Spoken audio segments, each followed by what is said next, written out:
Përshëndetje të nderuar shikues, ky është edicioni qendror i lajmeve në Radio Televizionin 21. Ushtruesja e detyrës së presidentes Albulena Haxhiu ka caktuar 6 gushtin si datë për mbajtjen e seancës konstituive të kuvendit, duke arsyetuar se po jep kohë partive politike për bisedime për një marrëveshje. Haxhiu tha se i kanë votat për kuvendin dhe qeverin, ndërsa kërkoi bashkëpunim për zgjedhjen e presidentit. Ajo po ashtu ju përgjigj edhe kritikave të ish opozitës për zvarritje të seancës, duke thënë se opozitës nuk po i bie tamam asgjë asnjëherë. Ndonë se nuk ka asnjë sinjal për takime midis partive politike për arritjen e një marrëveshjeje për formimin e institucioneve. Ushtruesja e detyrës së presidentes Albulena Haxhiu ka vendosur që ta caktoj datën e seancës një ditë përpara skadimit të afatit kushtetues me 6 gusht në orën 10. Haxhiu ende shpreson për një marrëveshje politike, ndonë se pajtohet se nuk është afër një gjë e tillë. Sot ju njoftoj se seanca konstituive e Kuvendit të Republikës së Kosovës do të mbahet me datë 6 gusht në orën 10, pra ditë e enjte. Deri atëherë mbetet detyrim politik dhe institucional i subjekteve parlamentare që të vazhdojnë dialogun dhe që të mbret një marrëveshje, por duket që nuk jemi shumë afër, por uroj që të intensifikohen takimet. Pavarësisht kërkesave publike të deputetëve të ish opozitës që seancat e mos zvarrite deri në fund të afatit, Haxhiu tha se nuk ka pasur presion nga deputetët e kuvendit për thirrjen e seancës. Unë du ta them të hapur, nuk e kam ndi vetëm në presionin e partive politike që tras seancën konstituive. Nuk po flas për individ. Deri tani dy deputet nga aleanca që kanë përmendur këtë çështje, por nuk kam pas kërkesa të partive politike që unë sa më shpejt të veproj. Ushtruesja e detyrës së presidentes si quajti spekulime deklarimet e partive të ish opozitës se zvarritja e seancës konstituive po bëhet për të mbajtur zgjedhjet e reja në një kohë që do t'i konvenonte vetëvendosjes. Spekulimeve që po planifikojnë një raund tjetër zgjedhor, unë do t'i përgjigjesha me ftesën e tyre për takime serioze edhe për diskutime se si ta të i kalojmë situatën aktuale. Është e vërtetë që partia fituese vetëvendosje i ka numrat edhe për konstituim të kuvendit edhe për qeveri, por mos i harroni akuzat që na bënin partitë politike në të kaluarën pse u ngutet me konstituim, pse u ngutet me qeveri. Pra pikërisht kjo ka qenë arsyeja që kam konsideruar që nëse ngutem ata thonë pse u ngute, nëse s'ngutem pse s'u ngute, nuk i bie tamam asnjëherë, por megjithatë, unë veproj që kam vepruar drejt. UD presidentja tha se partitë politike PDK, LDK dhe AAK duhet i kthehen bisedimeve me Kurtin për marrëveshje politike, por fokusi i vetëvendosjes është tek LDK-ja, sepse sipas Haxhiut takimi i parë Kurti Abdexhiku kishte sinjale pozitive. Haxhiu kërkon takime që prodhojnë rezultate konkrete sepse afatet kushtetuese po rrjedhin. Nuk e kam mirëpritur vendimin për pezullim të këtyre takimeve, sepse megjithatë, nga takimi i parë që kam pasur, duket që ka qenë pak më ndryshe se sa takimeve që kishim në proceset e kaluara, në përpjekjen e asaj kohe për të zgjedhur, për të pasur një marrëveshje për zgjedhjen e presidentit. Pastaj ju e dini që kuvendi duhet konstituohet brenda 30 ditëve, e pastaj pas konstituimit i kemi 60 ditë për të zgjedhur presidentin. Prandaj nuk kemi kohë për të humbur.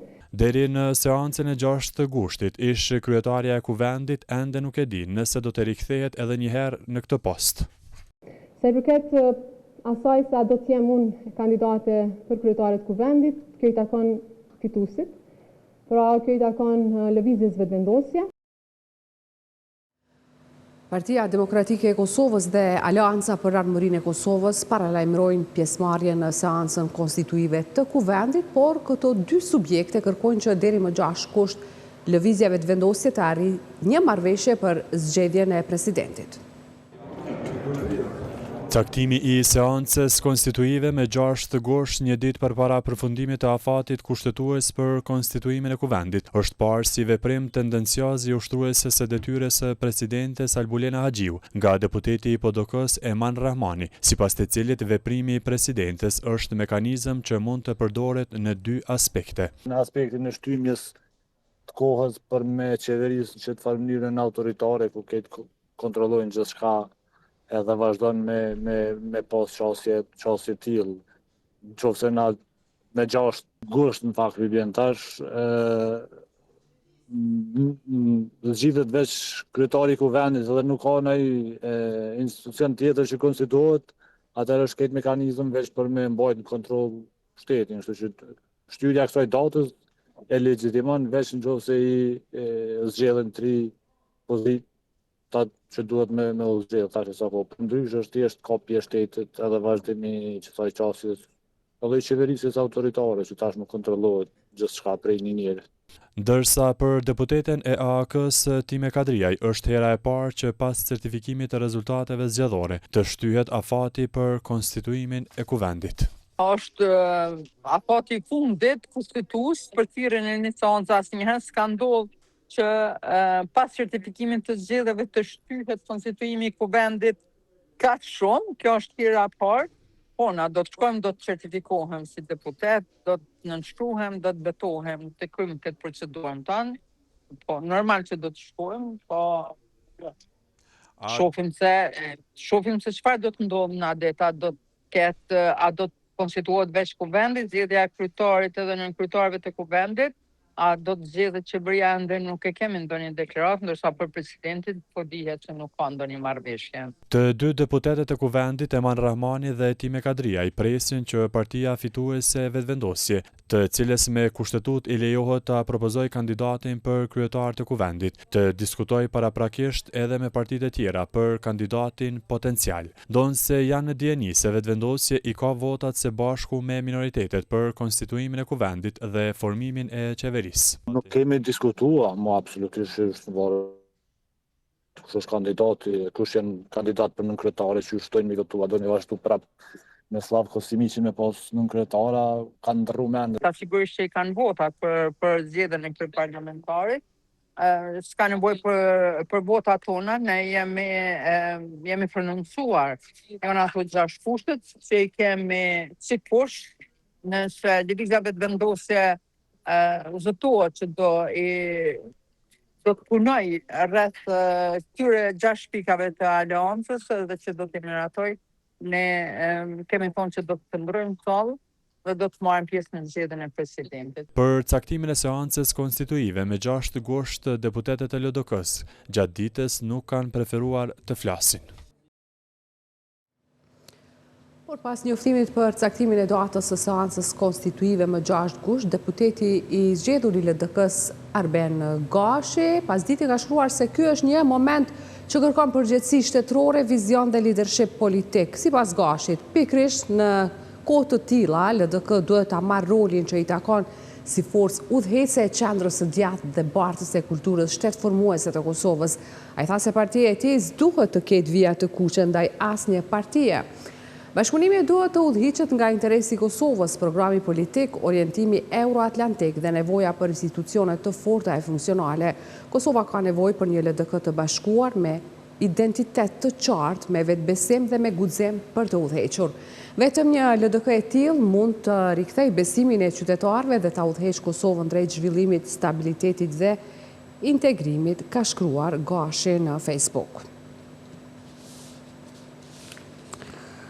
Kryeministri në detyrë Albin Kurti e ka mirëpritur caktimin e datës 6 gushtit për seancën konstituive, ndërsa ka thënë se përgjegjësia për zgjedhjen e presidentit e tejkalon një parti politike. Ai përmendi takimet me krerët e LDK-s dhe PDK-s për formimin e institucioneve, duke shtuar se veprimet politike dhe interesi shtetëror duhet të vihen në rand të parë.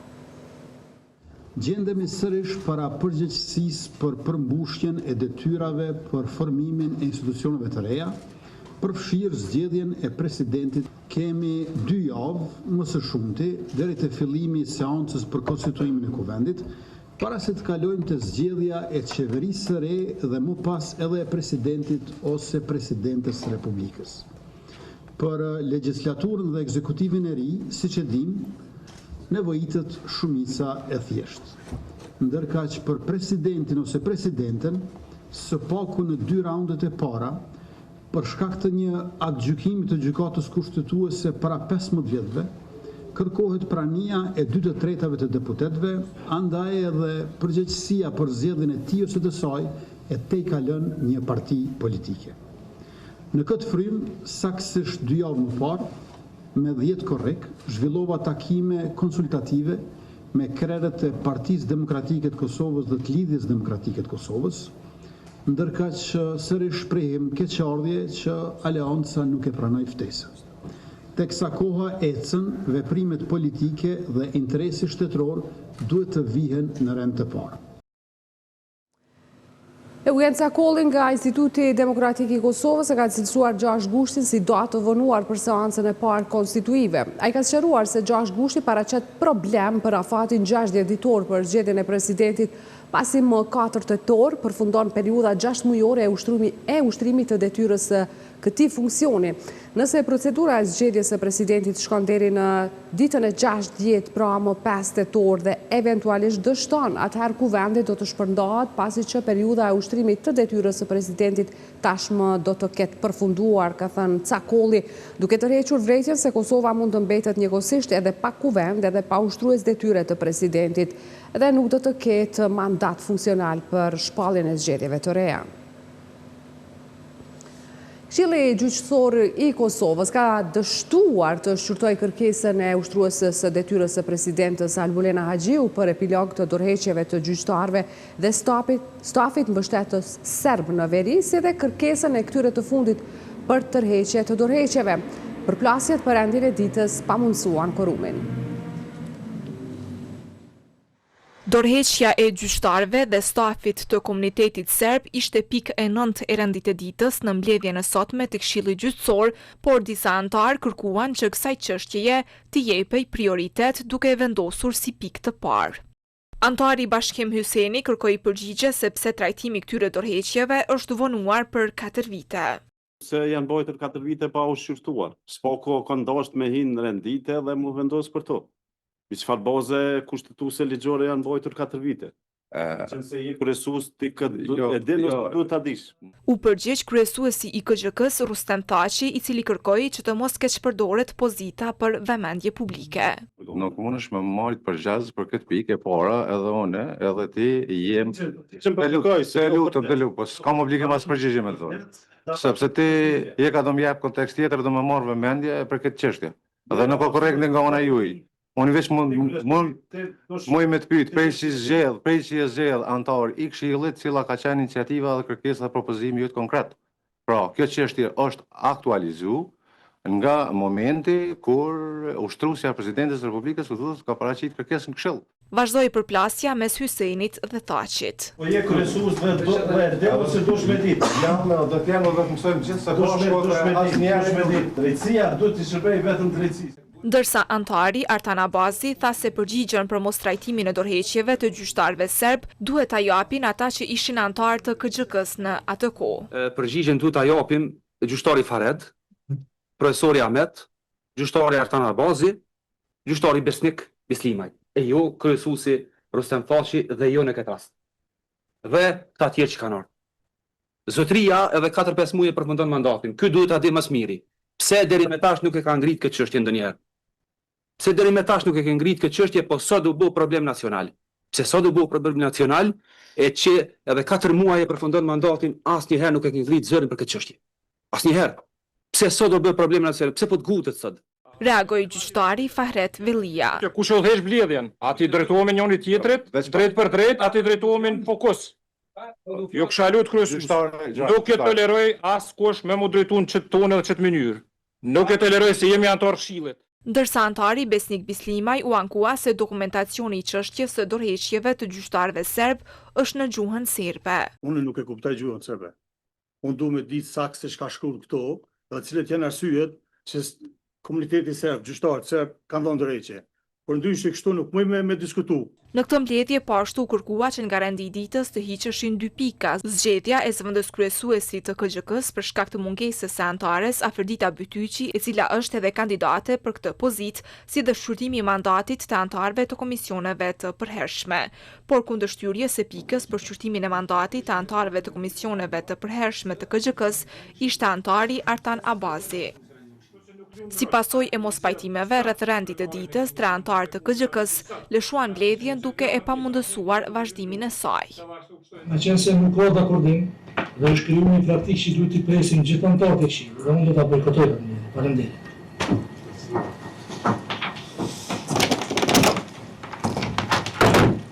Jo për dikon po, për dikon jo.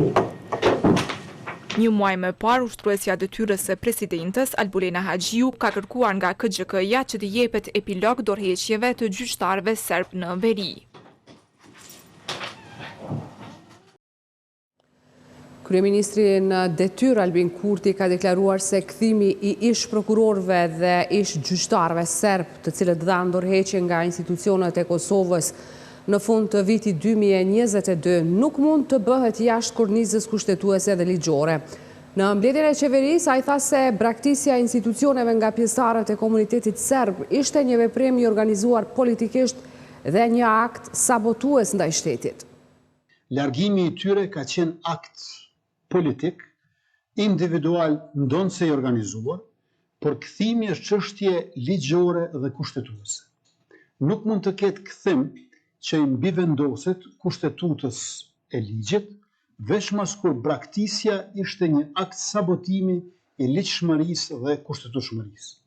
Në këtë linjë, gjithnjë sipas kushtetueshmërisë e ligjshmërisë, këto dorëheqje i ka trajtuar kohë më parë Policia e Kosovës dhe ditë më parë edhe Këshilli Prokurorial. Ndërkaq sot, teksa prisnim që edhe Këshilli Gjyqësor i Kosovës të vepronte njësoj, kuptuam që mbledhja dështoi në mungesë kvorumi. Presim që në mbledhjen e radhës të marrë epilog të tillë edhe kjo çështje. Kalojmë në zhvillime të tjera. Ish kryetari i Prishtinës Shpend Ahmeti është dënuar me 2 vjet burg dhe 5.000 euro gjob për mos deklarim të saktë të pasurisë. Sipas këtij akuzës, Ahmeti për 2 mandate në krye të Prishtinës me dashje nuk ka deklaruar 172.600 euro. Megjithatë, gjykata ka refuzuar kërkesën e prokurorisë për konfiskim të kësaj pasurie.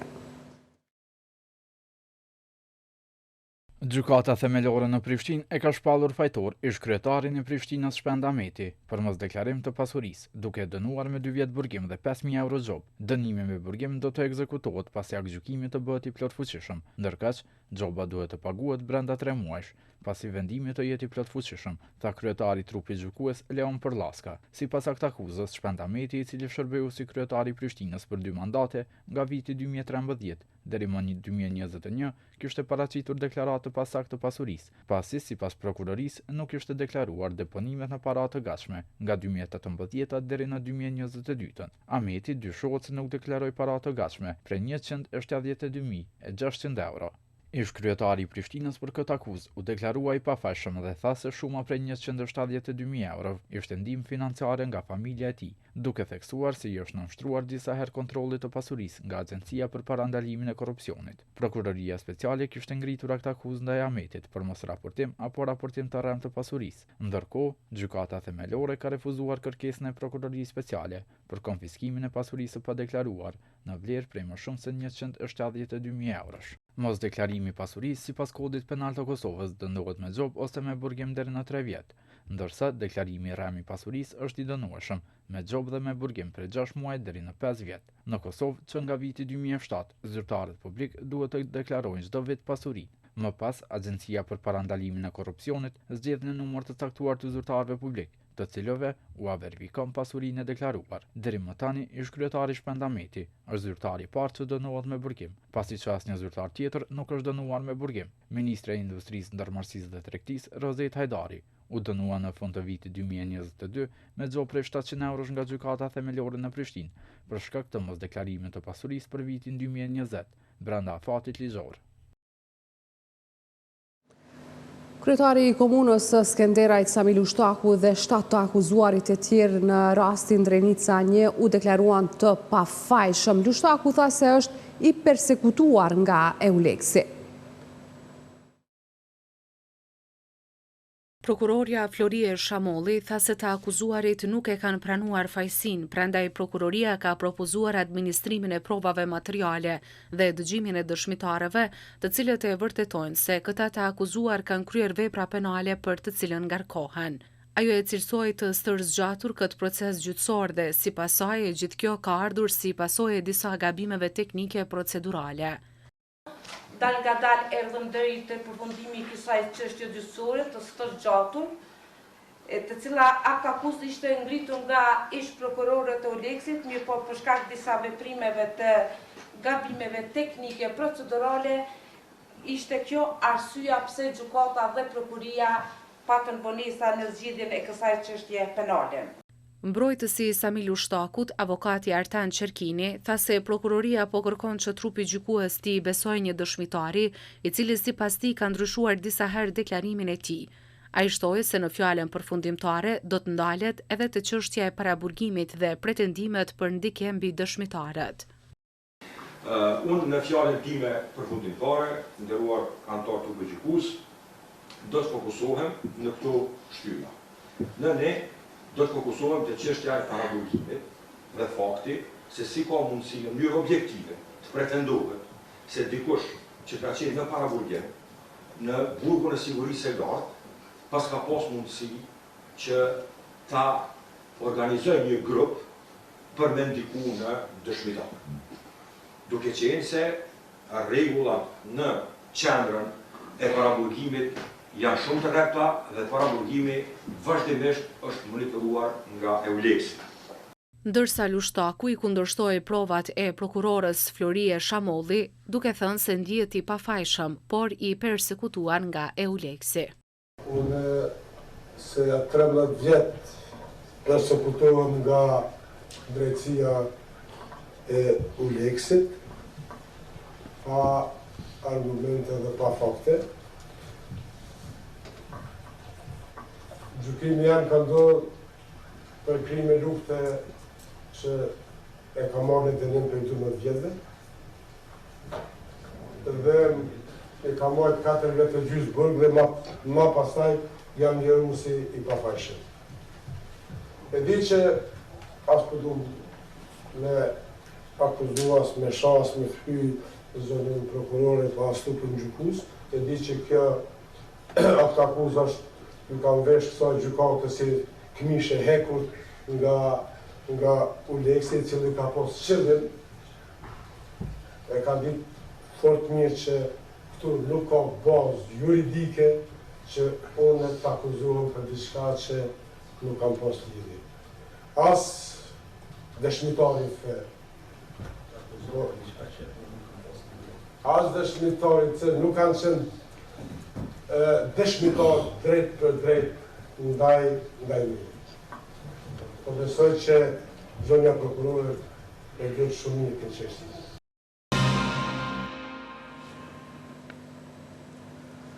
Kthehemi me një kronik nga një aksident prap në trafik. Një person ka humbur jetën pasi është goditur nga një veturë trafiku në fshatin në Vragoli të Fushë Kosovës. Aksidenti i orëve të para të së premtës shënon viktimen e 6 brenda pak ditësh në rrugët e Kosovës. Kosova shënoi edhe një tjetër aksident me fatalitet në orët e para të së premtës. Policia e Kosovës ka konfirmuar se rreth orës 3 të mëngjesit në rrugët nacionale Prishtinë-Pej një person ka humbur jetën si pasojë e goditjes nga një veturë në një aksident trafiku në fshatin Vragoli të Fushë Kosovës. Sot me datën 24 korrekt 2026, rreth orës 3 të mëngjesit në rrugën nacionale Prishtinë-Pej, në fshatin Vragoli, ka ndodhur një aksident trafiku me fatalitet, ku një veturë me drejtues të dyshuarin mashkull kosovar ka goditur një person këmbësor të gjinisë mashkullore. Kosova këtë javë ka shënuar një bilans tragjik si pasojë e aksidenteve me fatalitet. Drejtori i policisë në rajonin e Prishtinës, Basri Shabani, tha për Radio Televizionin 21 se për t'i parandaluar aksidentet, policia e Kosovës ka angazhuar ekipe shtesë gjatë verës, ndërsa për kundër vajzit në trafik shqiptohen edhe gjoba të shumta. Kjo po e dëshmon, sepse kemi ullje të aksidentëve të trafikut në përgjithësi në rajonin e Prishtinës për 5.6%, ndërsa ullje të aksidentëve të trafikut me fatalitet nga 14 që ishin vitin e kalum në 10 në këtë vetë. Por 6 orë gjithherë po flasë. Në rajonin e Prishtinës? Në rajonin e Prishtinës. Në vitin e kalum kemi pas 14 aksidente fatale deri në 6 mujor, këtë vetë kemi 10 aksidente fatale. Për neve një aksident është shumë, sepse është humbje e një jete. Dhe po mundohemi që sa më tepër të parandalojmë dhe në këtë vetë do me thonë pavarësisht të numrit të rritjes së vozitëve të ri, pavarësisht të rritjes së numrit enorm të automjeteve të reja që regjistrohen, ne kemi ulje të aksidenteve për 5.6% në rajonin e Prishtinës. Të premtën gjatë ditës u regjistruan edhe aksidente të tjera. Ndërkohë, bilanci negativ i aksidenteve me fatalitet flet për nevojën që autoritetet në Kosovë të reflektojnë, vlerëson eksperti i çështjeve të sigurisë Drizan Shala. Shala përmend radarët statik, të cilët sipas tij do të ndihmonin në uljen e këtyre aksidenteve. Mbi këtë bazë do duhet kemi një shtim të trupave policor në rrugët e Kosovës për të përçuar mesazhin konkret, por njëkohësisht Ministria e Transportit vendos edhe radarët statik dhe kështu të minimizohet që fatalitetin përmes aksidenteve rrugore të neutralizohet në tansin. Sipas të dhënave zyrtare, policia e Kosovës nga janari deri në qershor ka shënuar mbi 10.000 aksidente, prej tyre 45 aksidente me 46 viktima. Ndërkohë, ekspertët e komunikacionit folën për statistika dhe më negative. Sipas tyre, brenda një viti në Kosovë, çdo e treta vdekje është si pasojë e aksidenteve në komunikacion.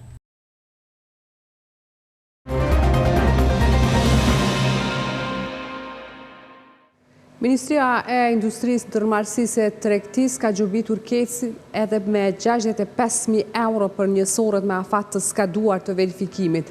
Në rastin e ri, Keci është gjobitur për 13 njësor elektrik. Ministria e pati nisur hetimin pas ankesave të qytetarëve se njësorët po e bëjnë kalkulimin jo të sakt në orarin e natës dhe të ditës, e në fund të qershorit u bëhet ditur se për 6 muaj janë trajtuar më shumë se 1.500 ankesa të konsumatorëve.